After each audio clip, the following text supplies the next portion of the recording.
All right, good morning again, everyone. Um, we want to say welcome to everyone to the 74th National Square Dance Convention. Ted and Tanya Hoffmeister and their entire Gator crew are so excited to welcome you here to Shreveport. I think everything's gone well so far, and so we hope you really enjoy the convention. My name is Bonnie Abramson, and I've had the honor of being the chairman of education for this amazing convention. As most of you know, Tom Miller was to be our keynote speaker this year, which was good news for me because I've known Tom and respected him for years. When we first discussed what his topic would be, we went over several ideas before hitting on the topic of leadership. He got very excited and we spent another hour going over the various aspects of what leadership meant. Unfortunately, we lost Tom in mid-March of this year. After Tom's passing, I reached out to his daughters, Lindsay and Candace, to let them know we wanted to pay tribute to Tom here at the convention and asked if they had a photo of their dad that we could display. They graciously sent us the photo over here. Lindsay called me to say that she had the photo and wanted us to make note that he loved bolo ties. And the bolo tie that he's wearing in the photo is of a hummingbird. It had special meaning to him and it was a special gift. And once he received that, he never wore another bolo tie. Well, that was until Elmer Sheffield presented him with an ESP bolo tie. After that, the hummingbird bolo went into careful keeping and he only wore the ESP bolo. She also shared with us that often she and her sister felt they maybe came in second place to Dad's love and passion for square dancing. And Tom, as I said, Tom was originally invited to be the keynote speaker for the national convention scheduled in 2020 in Spokane. We all know what happened there. COVID hit and there was no convention. So, but when he first got that invitation, he went to them and said, girls, I've been invited to be the keynote speaker at the national convention. And she said, they're like, oh, no, that's cool. That's great, Dad. Fine. He says, no, you don't understand. Being invited to be the keynote speaker for the National Square Dance Convention is like winning the Academy Award. It is the epitome of honors, and you have to understand how important that is. And that's what we want to remember and honor is this really meant a lot to him. And when I spoke to him in mid-January, I knew his health, he was struggling with his health, but he assured me, Bonnie, if there's any way possible, I am going to be there. And unfortunately, there were other plans made. So, this really meant a lot to him. So, ladies and gentlemen, I would like you to join me in a moment of silence for our mentor, friend, teacher, and lover of all things square dancing, Mr. Tom Miller. So please.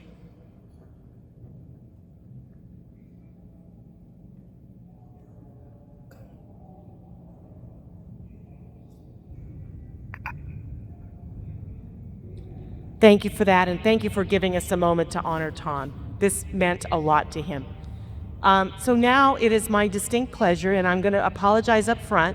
We have had some audiovisual challenges this morning. Tony should be up here where I am, but he is down there on the stage, so, please focus your attention over there. But it is my sincere pleasure to introduce you to the gentleman who's agreed to step in and delivers Tom's message today.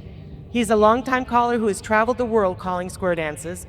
He's a former chairman of Caller Lab and a longtime member of their executive committee and board of governors, as well as being recognized as one of their milestone award winners. Most importantly, he's a friend to one and all. Ladies and gentlemen, please give a warm Gator welcome to Mr. Tony Oxendine. Oh, thank you. Thank you. All right, just so you know, I was originally going to be up there so you would not know that I had tennis shoes on. But I'm here all day. My next break is at 4 o'clock and my feet hurt. Anyway, I thought long and hard about this topic, leadership, because I think all of us are leaders. With that in mind, it's my honor and a pleasure to be here. I've done, this is my third keynote address, I think. And I don't like the circumstances that I'm here, but I'm very happy to be here. Bonnie wanted to know if she wanted me to read my bio. I said, no, everybody knows this bio. You've seen it 100 times. I started calling when I was a kid, and I had clubs, and I finally made my last 50th state 2 years ago. So I called in all 50 states. It took me a while to get Idaho.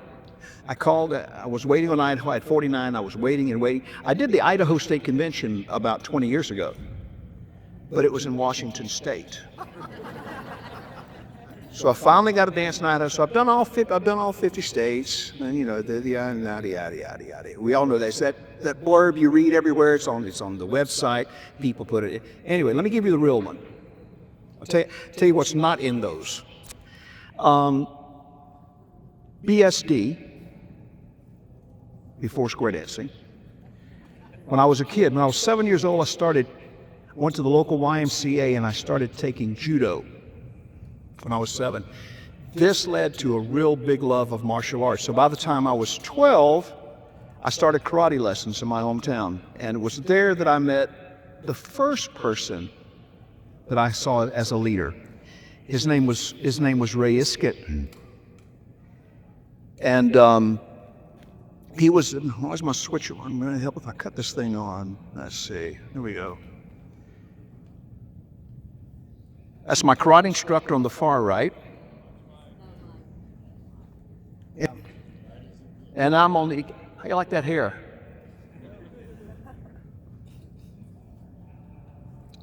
Ray was, he was on the Sumter County Police Force, and if you see the hair, you can imagine, this is back in the 70s now. You can imagine what my friends, who also had long hair and jeans and barefoot, thought about me hanging with the cops. But that was okay. I had to put up with that. Very quickly, Ray rose through the ranks. Oh no, that was where he was hurting me. But very quickly, he rose through the ranks and he became sheriff in Berkeley County, South Carolina. Eventually, he headed up a task force for the governor. And that program that he headed up was a model for crime prevention all over the United States. And Ray kind of took me under his wing, which, like I say, was tough because by this time, before he became working for the governor, he was worked for the police department. He became a detective. He eventually became a narcotics officer, which really made me popular with my friends in the 70s. I put up with it. I could not begin to tell you how many hours I've been at his house. I essentially grew up with his kids. He has 3 children, Buddy, Vicky, and Danny. I grew up with those guys. Buddy and Danny, his two sons, actually still are sheriff officers near Charleston. The daughter, Vicky, I was able to see again. I had not seen her in 45, 50 years. I saw her when Colorado was in Richmond, Virginia a few years ago. Anyway, I was somewhat of a social activist when I was growing up. And I did a lot of volunteer work for the city of Sumter, especially working with underprivileged kids. So in the summer of '72, and bear in mind, I was 17 at the time, and I was working with kids from 12 to 17, 18 years old. Anything the kids did, I had to do. So if we did a beach trip, I had to go. If we went to someone's house for a swim party, I had to go.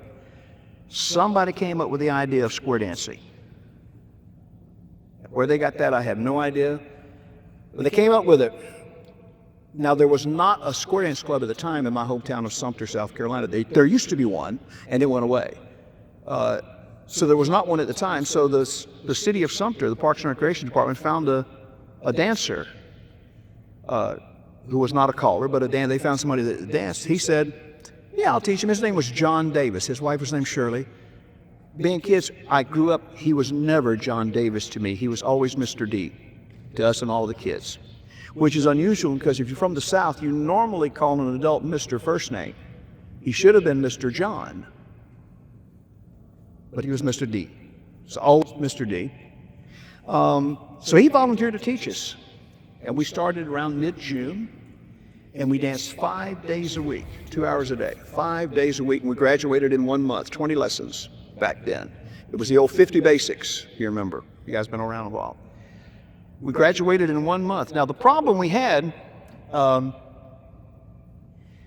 when we graduated, the kids, surprisingly enough, and a lot of these kids were, they were on the wrong side of the track, is what we said in the South. And surprisingly, these kids wanted to form a club. So we decided to form a club, and the club's name was the Jean Squares. First thing that happened, Mrs. D made us little bandanas to go with our red gingham shirt and blue jeans. So that was the very start of my square dance career. And that's what gave me a love of the activity that I carry now. So that led me on this journey to find out exactly what leadership was, because Mr. D was actually my first leader. I'm going to talk about him in a little bit. But that's what got me thinking about leadership in early on. So, like any smart person, when I wanted to find out leadership, anything about leadership, I go to the internet. And if I'm going to go to the internet, I'm going to find something about leadership, I want to go to the source. Dr. Seuss. Now, Dr. Seuss said he had 5 lessons in life. And Dr. Seuss's 5 lessons in life were the following. Today you are you, that is truer than true. There was no one alive who was youer than you. We did a color school this week, and one of the presentations, the person was doing showmanship, and he said, nobody can be you better than you. And that is so true. That is so true. You're never going to get anywhere by being someone else. And Dr. Seuss always also said, why fit in when you can stand out? True leaders always stand out. You have brains in your head, you have feet in your shoes, you can start yourself in any direction that you choose.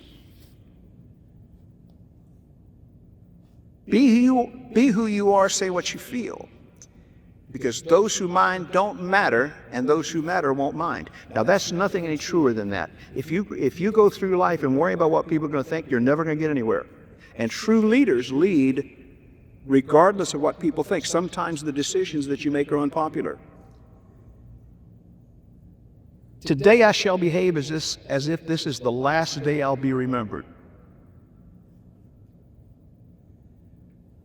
So that started me on my quest for try to figure out exactly what a good leader and how I could help this activity. That started my journey, got me thinking. Again, I go to the internet and I try to find examples. I found out all these things. You can find anything on the internet. Found one that had a bunch of things. I picked my favorites. Well, first one is there are 5 non-negotiable characteristics that every effective leader must have. They got to have a sense of calling. Now, this had nothing to do with square dancing. It surprised me that I found that one first. An ability to communicate. What better way do we have? Creativity and problem solving, generosity and consistency. Then I found this. Insecure leaders surround themselves with yes people. Effective leaders surround themselves with people who challenge them. And I recommend that you get challenged by something every day. This one's cool. To inspire people, don't show them your superpowers. Show them theirs. And a leadership is all about team building. Building a team that's so strong that no one can actually figure out who the leader is.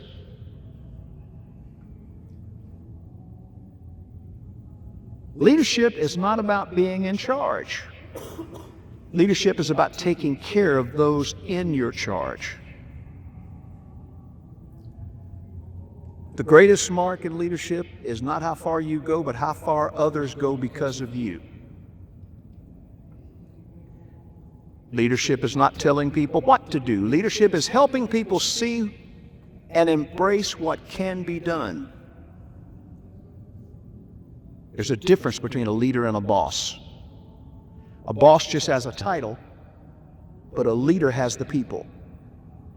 To be a leader, you've got to have people that follow you. Not that you're going to boss around. So I started to look up and say, well, exactly what they mean by this boss and leader thing. So I looked up, here we go. A boss is somebody that demands, but a leader coaches. A boss relies on authority, but a leader relies on goodwill. A boss issues ultimatums. A leader generates enthusiasm. A boss says I. A leader says we. A boss uses people. A leader develops people. A boss takes credit. A leader gives credit.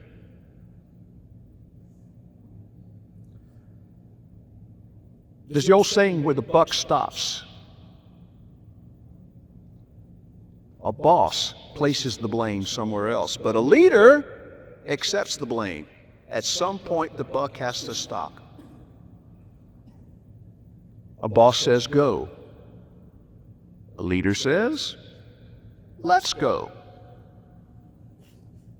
A boss, my way or the highway. My way is the only way. But a leader knows their strength in unity. So, in a nutshell, those are acorns, in case you're wondering. The challenge of a leader is one, be strong but not rude. Be kind but not weak. Be good but don't be a bully. Be thoughtful but not lazy. Be humble but not timid. Be proud but don't be arrogant. Have humor but without folly. Now I go back to here. Back to my part. You remember I was taking karate back then. So I continued studying, and eventually I was able to receive a black belt in 3 styles of karate, a black belt in judo, and a black belt in jiu-jitsu. Well, trust me, that was a long time ago. A long time ago.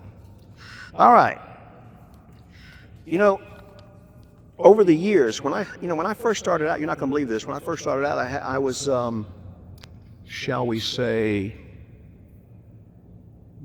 not humble. Dare I say, I might have been a tad cocky. And I found out that you could be popular, which is what we're trying to be. You can be popular, and people could like you, but they didn't respect you. And that always bothered me because people liked me, but they didn't respect it. And I thought, well, I have something to say. So I started working on my leadership skills. And I started doing this. So then what I would like to take this presentation today is I want to show you people that have affected my life, because I hope to think that my life will affect square dancing. So through osmosis, these people affected square dancing, because some of these people have nothing to do with square dancing, essentially. For instance, did you know that George Washington loved the square dance? Not as we know it, but apparently George Washington was a heck of a dancer. So I looked up and I found, and that as best we can figure from the internet now, and if it's on the internet, it's true. Apparently, this was George Washington's favorite dance, and it was his favorite cotillion. Now, I've looked at this thing several times, and I have found in this thing both veer left and veer right. And that's what appears to be an Alaman left with your partner. I'm not sure, but now I'm gonna try to play a little bit. And this is where when you pull things off the internet, you pull up videos. Sometimes it goes haywire, and I may wind up having to start this whole thing over. We'll see. With any luck, it's gonna work. Let's see. So here is the cotillion from George Washington's day, and apparently this is George Washington's favorite cotillion. You should see a veer left and right in here somewhere, with any luck. And that go to here.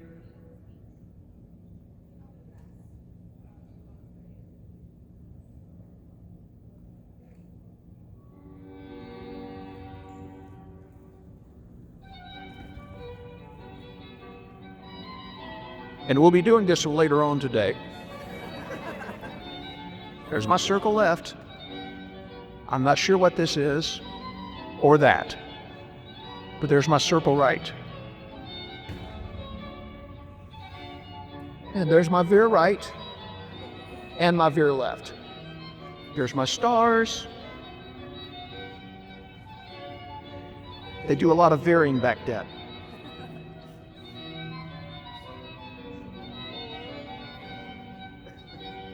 Here comes the element left with your partner here, I think. Or element right with your partner. And here's the part that I hope is going to work. Let's see. Cross your fingers, I make no promises. Please work.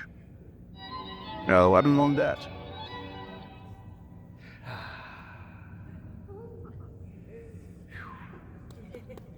So I started looking for other leaders. I found out that George Washington wasn't the only president to square dance. I don't know if you guys realize that. Jimmy Carter square danced. He actually square danced in Georgia. He was a member of a club. The Plains Promenaders, I called a special dance for him, where I didn't get to meet Jimmy at the time, but I got to meet Rosalind, and I got to meet Jimmy's mother and Rosalind's mother. And Jimmy credits square dancing with helping him win his initial Senate bid, because apparently he won that particular state Senate vote by 66 votes.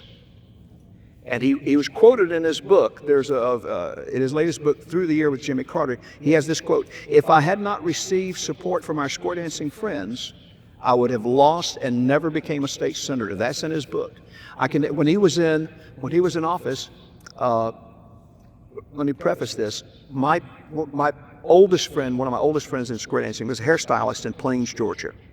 And she cut President Carter's hair the whole time he was in office. So when he got ready to have a cut, he didn't do one of these $500 haircut jobs. He would take Air Force One, they'd go down to Albany, which is how you pronounce it if you're from Georgia. Some of you would say Albany, but if you're from Georgia, it's Albany. And she would cut his hair. When they got married, when her name was Bonnie Davis, when she and he got married, it's the only time I've ever going through here in this search is I went through a metal detector and had bomb sniffing dogs, because at their wedding was a sitting U.S. president. So I was able to meet President Carter and his wife at that point. From that point on, throughout Jimmy Carter's term as presidency, I got a birthday card and a Christmas card every year. So if you don't believe that Jimmy danced, here's a picture. This is one of the cotillions during his inauguration. Check the next one's hairstyle. And he clicks. That's 70s hair. So I want to go back now to Mr. Davis, Mr. D. Let me tell you a little bit more about him. I can't go to him yet. First, I got to talk about Bob Osgood. I'm sorry. When I was looking for leaders in the square dance picture, probably, and many of you perhaps have never heard of Bob Osgood. Bob Osgood was probably the most influential caller of the 20th century. I don't say most popular, I don't say best, I'm saying most influential. He published Sets in Order magazine. If you've been in the business for a while, you know that was the magazine to have. And you knew you had made it as a caller if you A, got on the cover of that magazine, and B, you were the featured caller of the month. I never made it on the cover, but I was featured caller one month. Bob Osgood was one of the founding members of Caller Lab. In fact, it was his idea. In 1970, he came up with the idea of trying to get wanted some unity and unification within the square dance community, and he's the guy that started the whole ball rolling that formed Caller Lab in 1974. Bob was awarded the milestone, which is Color Lab's highest honor, in 1978. And in the year 2000, Bob Osgood was awarded the first and only award especially designed for him, and it was the Color Lab Millennium Award for his worldwide influence and contributions to the square dance community. This is a picture of Bob and his wife, Bob and Becky. Bob he worked with several movie studios. He put square dancing in several movies. This is Bob receiving the Milestone Award from Cal Gold, which is a name that many of you may know or you may not know. He was very famous back in the 60s and 70s and early 80s. And here he is getting his Millennium Award from, at that time, Chairman Jim Mayo and his wife Joanne. Now let me get back to Mr. D, because you have to know this story to really appreciate where I came from. Because when Mr. D taught us to square dance, he was a dancer, he was not a caller. So he had no idea how to resolve the set. So I went through 20 weeks of lessons, never getting the same corner twice. I had no idea that you were supposed to get the same corner. I had no idea that cutting across wasn't part of it. Because as he said, he would always say, he was famous for saying, if I tell you to Alaman left with gravel Gertie, Alaman left with gravel Gertie. So that's what we did. And never did know until I went to a special dance and I heard Beryl Maine, which is the name that some of you may know now. And I thought, well, I didn't know what that was, because I got the same girl every time, and he did singing calls. Mr. D couldn't sing, so I never knew there was such a thing as a singing call. He just taught us woolly patter, and we learned these little routines back in the time. Mr. D couldn't carry a tune in the bucket. I loved him like a brother. He could not. However, in, I don't know, 73 maybe, Mr. D came up to me and he said, listen, I want to go to a caller school and learn how to call. Why don't you go with me? Now bear in mind, I knew zip. But I said, okay. So off we go to Maryville, Indiana, Sumter, South Carolina. At that time, there was a square dance hall in Maryville, Indiana called Promenade Hall. The coaches were Dick Jones, Johnny Davis, Dick Hand, and Rich Shaber, names that you probably don't know. The first name, Dick Jones, was the first big name caller that I ever met. To this day, I think he was the best caller that's ever picked up a microphone. If you go back and find some old tapes, if you go maybe on YouTube, you can find some old tapes and stuff of Dick calling. Some of the things he did back in the 60s and 70s, we're doing now. And he was doing it 50 years ago.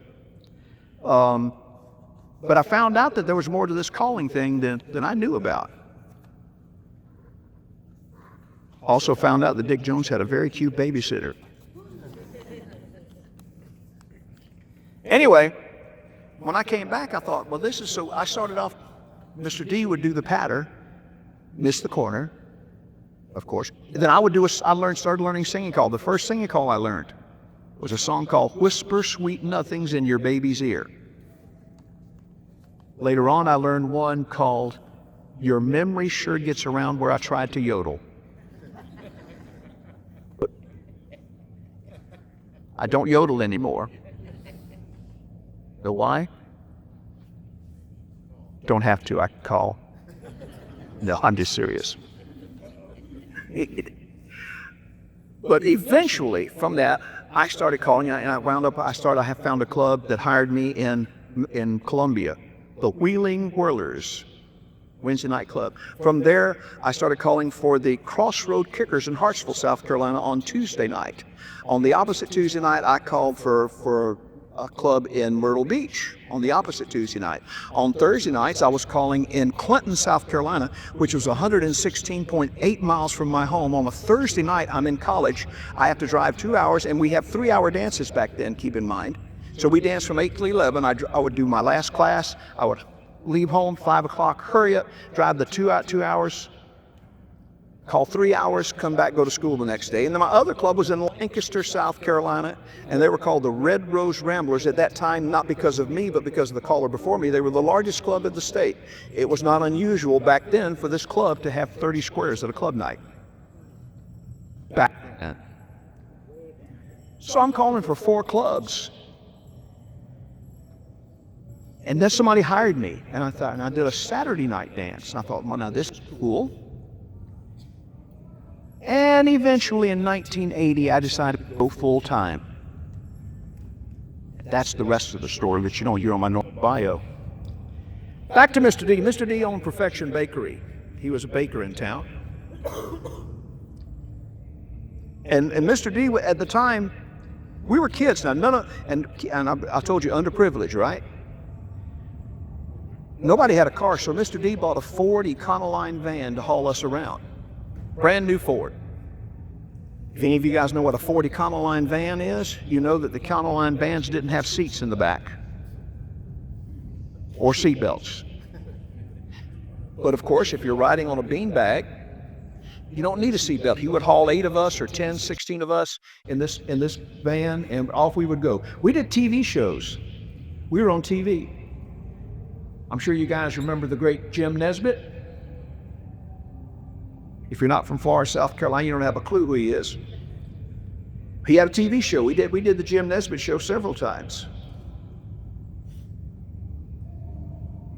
But then I started going to other clubs, and I met some friends. The first really influential friend, leader, shall we say, that I met was a couple in Columbia, South Carolina. And their names were Barbara and Laverne Harrelson. And at that time, they were dancers. They were president of a club called the Calico Capers. They danced second and fourth Fridays. So when I was not calling somewhere, I danced at the Calico Capers on second and fourth Friday. Their caller was a guy named John Avenant, who you guys have never heard of, but he was fabulous. But we danced with them. Barbara and Laverne were chairman. They were chairman of the South Carolina Federation on numerous occasions. They were president of this club numerous times. And they were one of the board members of the Hugh Demery Memorial Center. Now, this is the new building. They had an older building that was built on the other side of town. And these guys were smart enough that back in the 70s, when Walmart wasn't so big, Walmart said, we want this property that you guys have here with the Square Dance Center. We want to build a Square Dance building. We want to build a Walmart. And these guys, Laverne, was smart enough to say, okay, but you got to buy us some property and you got to build us a building.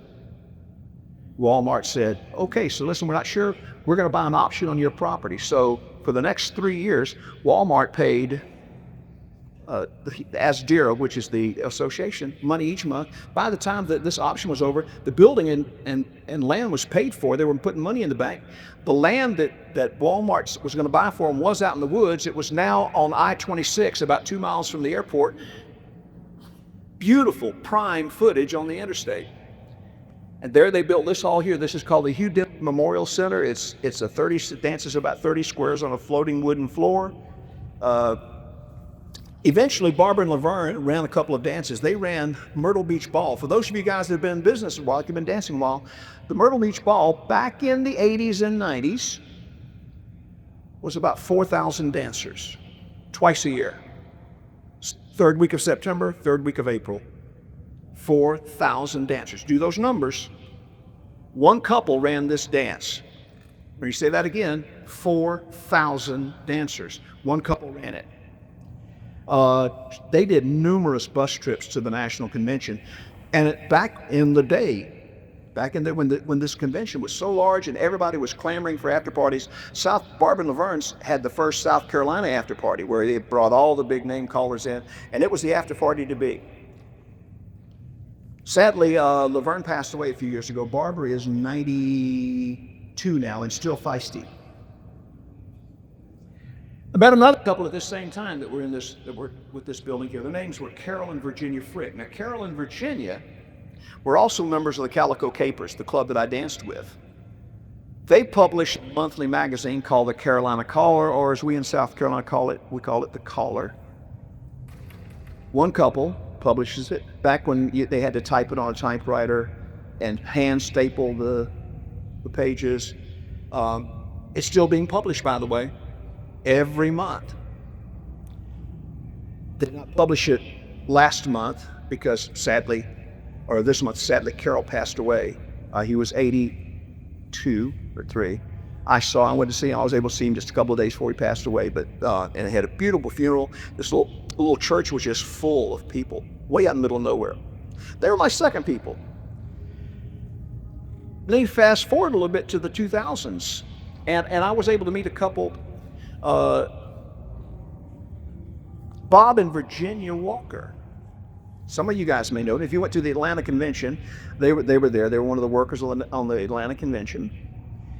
But it wasn't just Georgia. They're from Georgia. They're from Franklin, North Carolina. They danced in Georgia, which is fortunate because Franklin, North Carolina sits right on that cusp where you're about an hour from Atlanta, Tennessee, South Carolina, Georgia, North Carolina. So they made a big circle. They danced everywhere.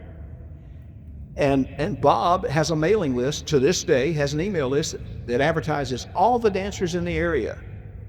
So if you want to find out about square dancing in North Carolina, South Carolina, Georgia, Tennessee, find Bob, he'll tell you.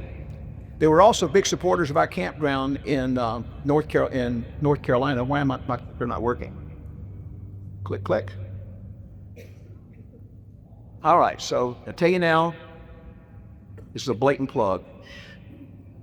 This, if you look at this square here, see the guy? If you see the lady in the blue and white dress, that's Virginia. That's his little redhead wife. Bob is the guy in the yellow shirt dancing in the number 3 spot, which he never dances in the number 3 spot. Bob always dances the number 1 couple. I'm not saying anything, but we danced at Pride. I'm not going to give a plug. I'm not going to say that we do square dance weeks at Pride Resort. I won't tell you that we have 10 square dance weeks. We have guys like Ted Lazat. We have challenge weeks. We have advanced weeks. I'm not telling you any of that. So if you hear it, you won't hear it from me. And I turned the page.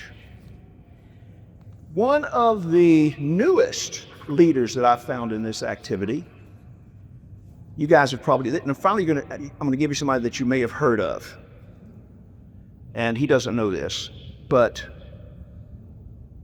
this guy shows more leadership qualities than you can shake a stick at. His name is Ray Owens.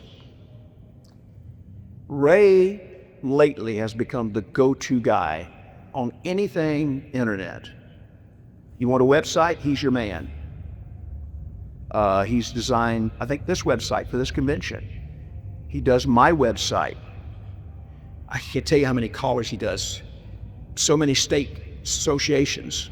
And he's kind of like now the unofficial photographer for a lot of places. Color Lab, for instance, he comes in this. He did the coolest drone shot of Color Lab this year. He has more toys. I think he goes by the philosophy, he who dies with the most toys wins. And he's also become famous for what he can do with AI. You guys familiar with AI? Let me see if I can show you an example of Ray's AI. Please work for me, baby. Look at that face, it's perfectly plain, caught in the lens, a snapshot of sane. And here's Jeremy Butler, Charlie Robertson, Hunter Keller. The yellow skin with buck. Oh, it's not over. We're morphing, warping, flipping the frame. Reality's gone and Kenny Burke. everything's the same from light to And the real Kenny Burke. Yeah, we're drawn to be wild inside. and here's the real Kenny Burke. Polished, big round eyes, floating like up in cartoon skies. Family Guy cutaways, random and bold. Now you've got a chin shaped like a jelly mold. Who's Scott Tennant? Oh, Scotty. Your brains, each one's weirder. Who's to blame? And the real Scoot. Crude and flat. Now you're cardboard with the paper hat. Oh, we're sketching out the madness. That's Scott Pritchie. Here's Ken Ritusi. And the real Ken Ritusi. She bends around the bed. Matt Worley. Matt Worley's alter ego. Gained a little weight. John Jones. Now you're animated. John Jones. Sparkly eyes. Leaping through air and shouting kawaii. Then blink exclamation. Blinking too slow. Now your head's a potato. Hey, where'd it go? Oops, oops. Jeremy Butler. I couldn't catch everybody, but there they really are. frame by frame in a world so The Honorable Ted Lozada's lovely wife, Shelley. caught in the lens, a snapshot of sane. But blink and it's twisted, stretched out wide. Now your yellow skin would bug out eyes. I'm not saying anything about these two. Warping, flipping the frame. Mike Seastrom and the real Mike Seastrom. The Executive Committee of Color Lab. And this is the way we really are. Dapper guy that guy in the middle, I think. So much. Two skies, Family Guy cutaways. Jason Raleigh, Charlie Petrio in the corner. We're styling, smiling, sliding through frames. Each one's weirder. Walt Burr, Waddle to South Park, crude and flat. Now you're Tom Davis, we're sketching out the madness in crayon. The svelte Tom Davis. Her nose is growing, limbs extend and lodge. Dan Sahlstrom,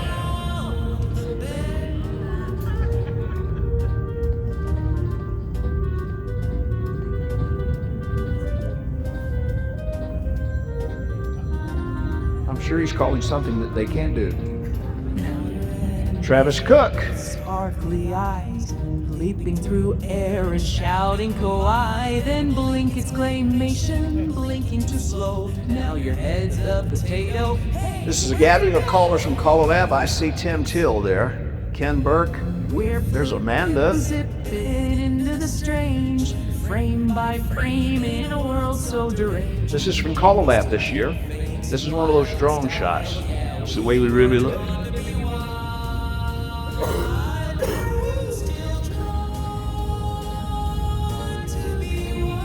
Here's the executive committee again. Shauna Carey in the middle.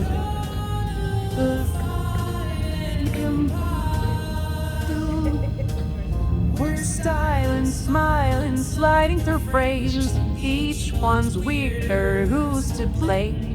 Waddle to crude and flat. Is that Eric Kennerall? Thing, baby. We're sketching out the madness in crayon-colored glut. Buddy Weaver. Her nose is growing, limbs extend. This is Buddy Weaver doing Buddy Weaver. This is the real Buddy Weaver.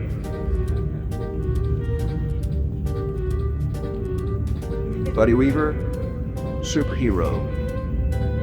Adam Christman, Spokane. Now Apparently his name is Carl, according to the badge. leaping through air and shouting. And last but not least, Mr. Scott Bennett again. There he is. He has a mild case of gas.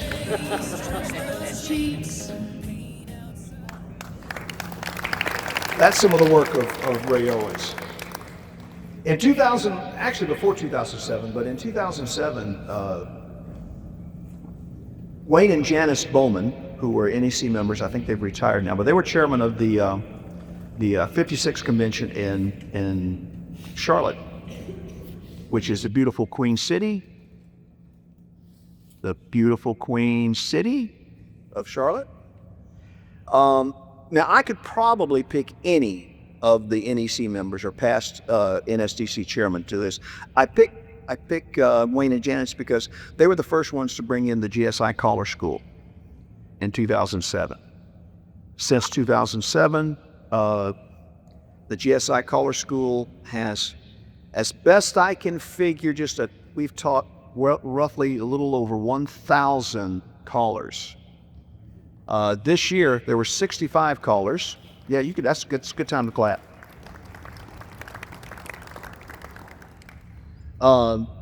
Each year, GSI does a free caller school in conjunction with the National Convention, and it's co-sponsored by the National Square Dance Convention.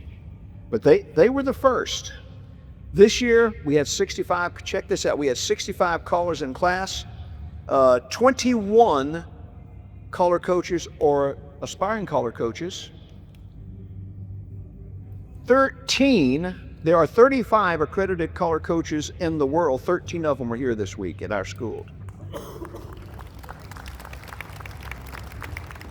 11 Board of Governor members of Collar Lab were on the staff, as well as 5 either current chairman or past chairman of Collar Lab. So we were actually the largest college school in the world. Now, since I'm talking about NSDC and I'm talking about chairman, I'd be remiss in my duties. Let me get past GSI here. Please click. Why is my clicker not working? Work clicker. There we go. This is the College School. I want to get past that because I would be remiss if I didn't use this year's current chairman, Ted and Sonia Hoffmeister, as an example. Ted and Tanya have traveled. I think he told me last night he'd been to 26 states promoting this thing. I've seen them everywhere. I've seen them in New England. I've seen them in Florida. I've seen them in Illinois. These guys have traveled just all over. And you can't run one of these things and not be a leader. Because you're heading up, God knows how many committees these guys head up. And to be a true leader, you need an outfit that a true leader would wear, of course. And so where is Gary Lester? All right, Gary. Ted has worn this alligator outfit, so I have found you an armadillo outfit. And I think you would look good at it. For guys that don't know, Gary Lester is the current Gary Claudia, current chairman of the next convention, the 75th in Waco, and this will be his outfit that he travels around in.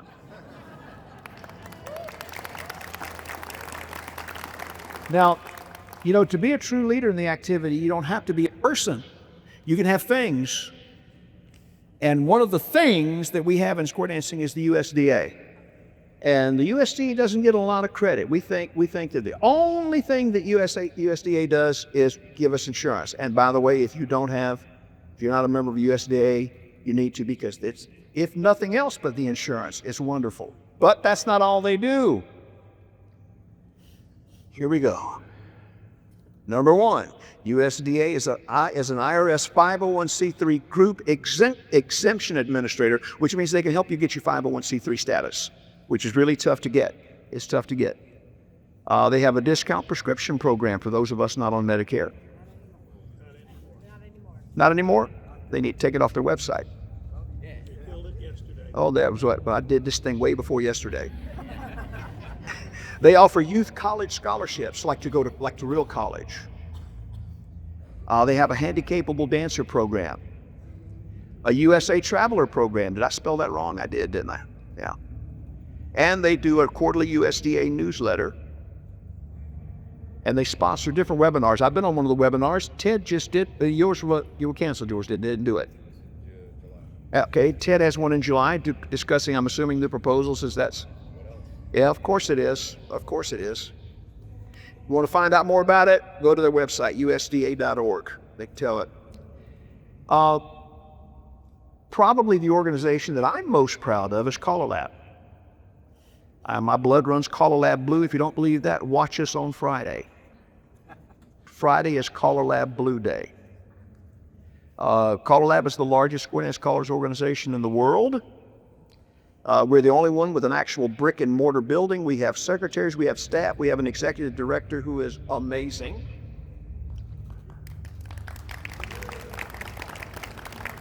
However, the real work in ColoLab is done by committees. And if you're a member of ColoLab, you can join mostly any committee you want.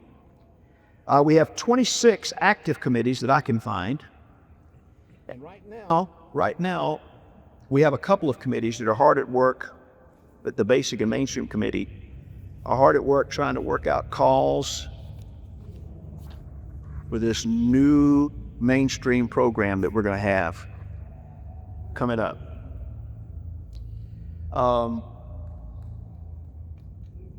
ColoLab has worldwide membership. We have members in all 50 states as well as all over the world. And just this year, ColoLab celebrated its 50th anniversary. We publish a quarterly newsletter called Directions. We offer BMI and ASCAP coverage for all of our members. A lot of people don't understand BMI and ASCAP coverage. For you dancers, Color Lab and Rounder Lab were the initial negotiators with BMI and ASCAP. So we took the burden off the dancers, because in actual fact, it's not the caller that has to have the license, it's the club. But Color Lab negotiated this deal, which says that if you have a Color Lab or a Rounder Lab member or an ACA member at your dance, your club is covered. We also offer equipment insurance. We have a Color Lab Foundation that gives grants to both clubs, organization, callers for educational purposes.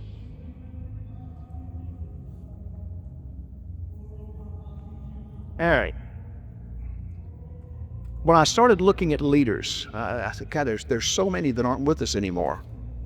But I tried to find, but it's not all about the past, I started looking to see there should be some new leaders. And I'm only going to use first names. I'm going to let you guess who they are. So here's some people that I think, now here again, this is my list. Okay, you guys have a different list. You may or may not agree with my list, which is fine. James and Janice. If you're from Chicago, you know who they are. If you want to see SSD work, check them out. Jeremy. Those of us that know him, we callers, when we have a choreographic question, that's who we go to.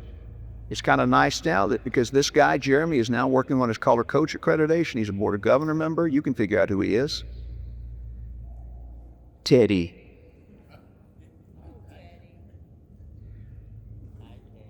It's kind of cool. It's kind of cool because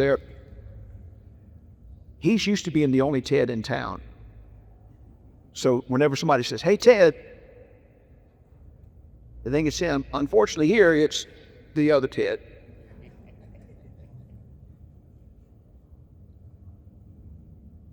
Jack.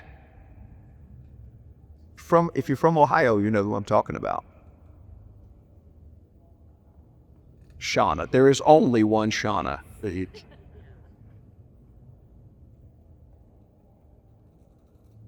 Barry. If I was from Illinois, I'd know who that was. Or maybe now Minnesota, I would know who that is. Dan and Janice.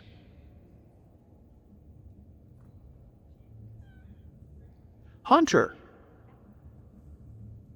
Remember that part I said earlier about when I started out and I was that not humble thing, that cocky word? It's nice to see this guy finally growing up.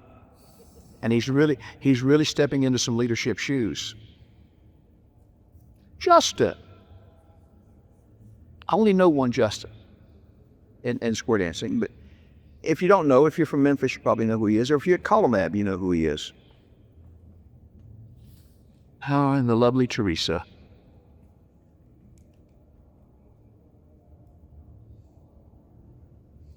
Mike and Lisa. You don't have to be from California to know who those guys are. Buddy.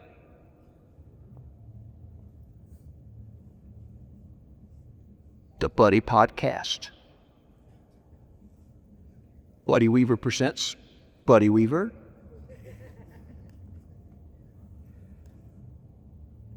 I love this lady. Her name is Patty. She's a neighbor of mine. She's past chairman of Color Lab.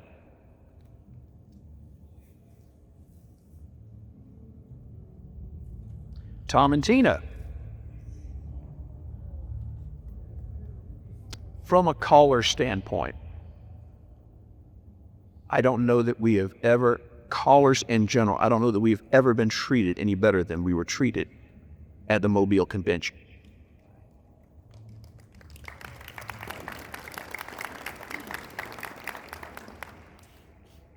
How many bears do you know?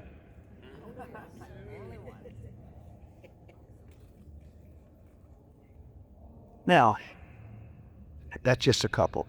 The cool thing now is that there are Tons. There are hundreds of names we could put there.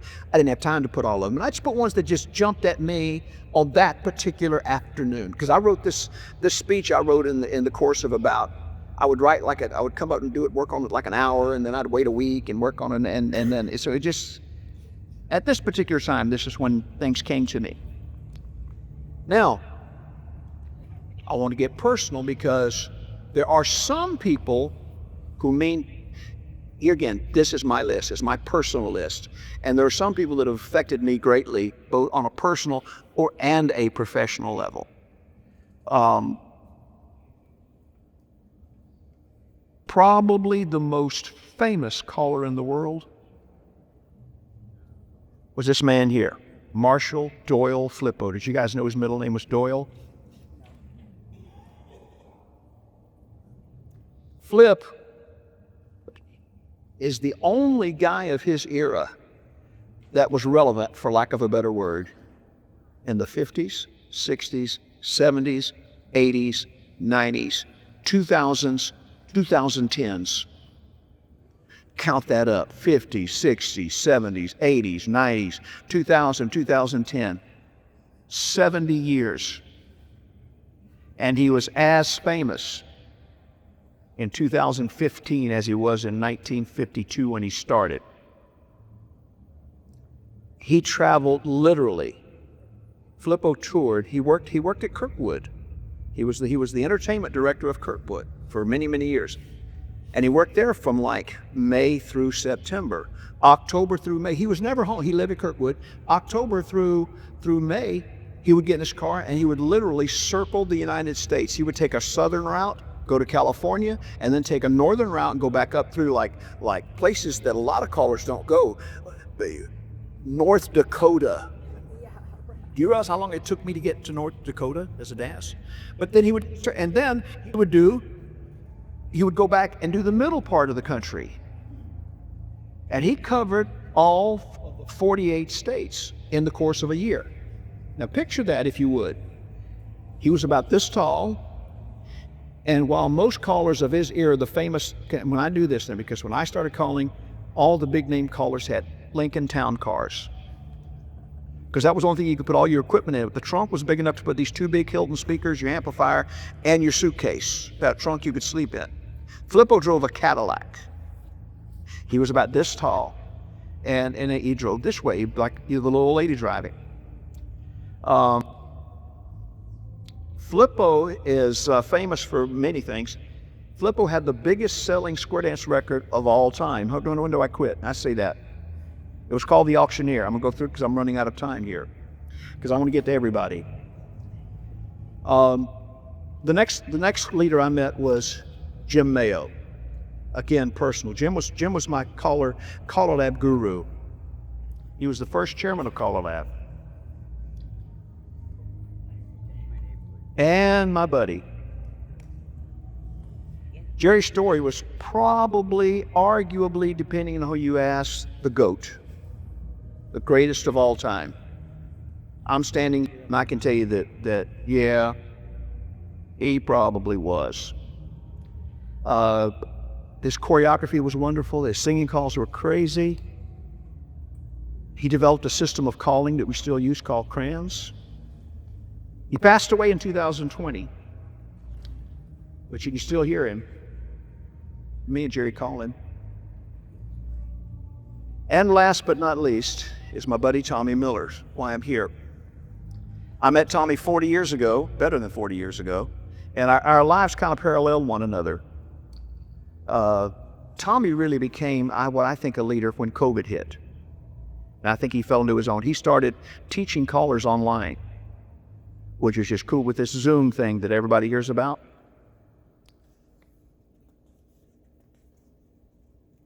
He was also a caller coach. I know he was good because I tested him. Me and Jerry Story tested him. So I put together a little something about these guys that affected me the most. I'm going to wind up with this. Thanks to Owens for help on this video.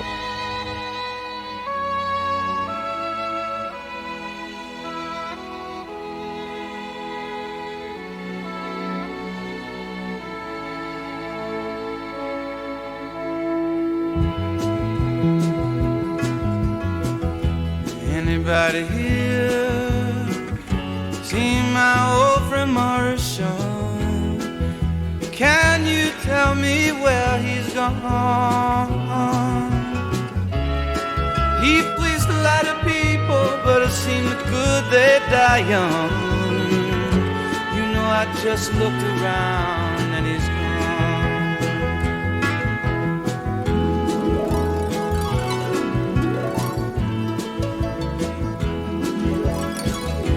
Anybody here see my old friend Jerry?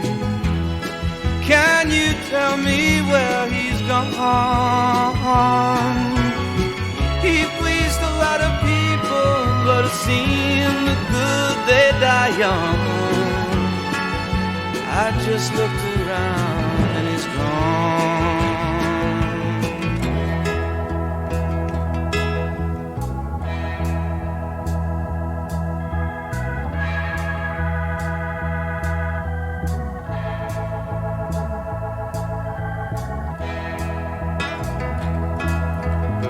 Anybody here seen my old friend Jim? Can you tell me where he's gone? He pleased a lot of people, but it seemed good they die young. I just looked around and he's gone.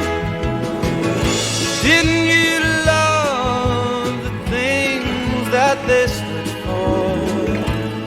Didn't they try to find some good for you and me? Yes, for you and me. Someday soon he's gonna be one day. Anybody here see my old friend Tommy? Can you tell me where he's gone? I thought I saw him walking up over the hill with Marshall, Jerry, and Jim.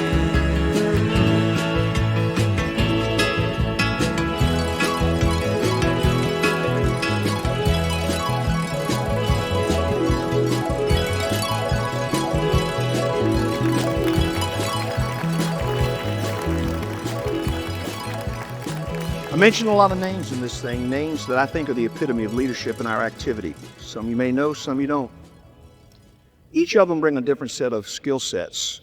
So I challenge you as you leave here today to think things over, come up with your own group of leaders, people that have done something for the activity and in your life. And remember, at the end of the day, your job is to leave the activity better off because you were part of it.